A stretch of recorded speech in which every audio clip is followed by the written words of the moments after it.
મિત્રો, પાલેડીની મહિલા અને પોલીસ કર્મચારી વચ્ચે જે બન્યું એના તમામ એંગલના વિડીયો હવે જાહેર જનતા સમક્ષ રજૂ થઈ ચૂક્યા છે. બહુ સ્પષ્ટપણે દેખાય છે કે પેલી મહિલાએ જેની પર પોલીસે હાથ ઉગામ્યો એ મહિલાએ નિર્વિવાદપણે 1% ડાઉટ નથી કે પોલીસ કર્મચારીની ઉશ્કેરણી કરી હતી. પોલીસના કર્મચારી ઉશ્કેરાય એવું અભદ્ર અશ્લીલ વર્તન હતું. અત્યંત છેલ્લી કક્ષાની નિમ્ન કક્ષાની ગાળોનો વરસાદ એ બેને કર્યો અને એના પગલે પોલીસ કર્મચારી ઉશ્કેરાયા.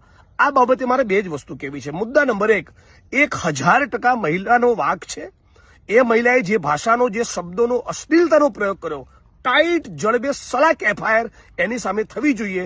એ અને આવા બીજા કોઈ પણ માણસો હોય જે પોલીસ કર્મચારી સાથે આવું વર્તન કરે, બધા ખોડ ભૂલી જાય એવી જડબે સલાક એફઆઈઆર કરો, જડબે સલાક ચાર્જશીટ કરો અને 6 મહિનાની ટ્રાયલ પૂરી કરી આરોપી દોષિત સાબિત થતો હોય તો એ બેનને જેલના સળિયા પાછળ મોકલો.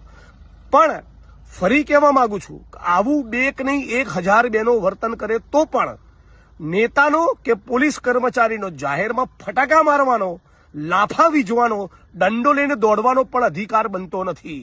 એટલે આ બંને પ્રકરણમાં મહિલા પણ ખોટી છે 1000% અને લાફો મારનારા પોલીસ કર્મચારી પણ ખોટા છે. આ ગુજરાતની જનતાએ સમજવાનું છે. અને ખાસ કરીને તમે જયારે પુરુષ અધિકારી હોય, પુરુષ કર્મચારી હોવ, અને ત્યારે તો તમને શરમ આવવી જ જોઈએ. આ દેશની સાચી કે ખોટી કોઈ પણ મહિલાને છડેચોક જાહેરમાં તમે લાફા મારો, આ વર્તન પણ બિલકુલ યોગ્ય નથી. એટલે હું ઈચ્છું છું કે કાયદો કાયદાનું કામ કરે અને ગુજરાતની જનતામાં, પોલીસમાં અને નાગરિકોમાં બંનેમાં એવું સમજ પેદા થાય.